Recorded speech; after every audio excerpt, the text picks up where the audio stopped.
Hola, this video is about a tense called the past perfect tense.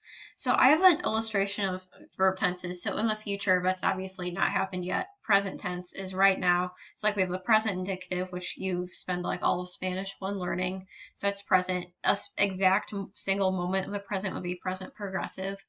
We've already learned a lot of past tenses this year: preterite, known time, imperfect, unknown time. We've learned present perfect, something that's happening in the past, right, including up through the future.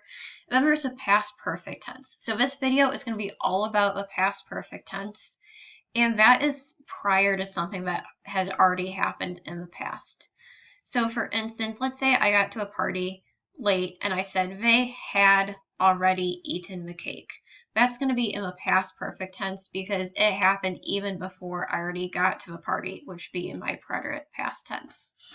Or another instance, this morning I was going to put something in the freezer. I walked into the kitchen. That would be my preterite tense, but my mom had already put it in the freezer. So her having already put it in the freezer before I even got there would be the past perfect tense. So that would be like she had put it in the freezer. So in English, this tense, past perfect, is going to be like had, and then there's going to be a verb in the past tense. So this is pretty similar to when we said something like she has put it in the freezer. Now it's like she had put it in the freezer.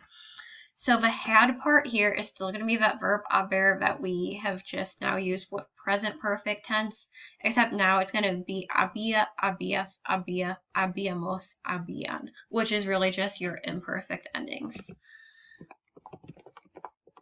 So if you take the verb haber, that's a technical name for that verb, use it in perfect endings. That's how you get the had part of this tense. Then just like present perfect, AR verbs are going to end in ado, ER and IR verbs will end in edo. So if I said he had already bought the cake, let's say we were having a party, I was going to buy it, but he had bought the cake. Él había comprado el pastel, or la tarta. Maybe then he went and did something else, but we had already eaten the cake when he came back. So I'd say nosotros. Nosotros is always optional, or like any of these pronouns. Habíamos comido el pastel. So it's like prior to whatever other event, we're saying we had already eaten this cake. A good word that comes up a lot with this tense is ya, already, like it had already happened prior to whatever else he had done. Usually that comes before my haber verb. Ya habíamos comido el pastel. So hopefully this tense is pretty easy. It's really just like the present perfect tense, except now instead of has, a, hemos, an, it's the había verbs. Adios.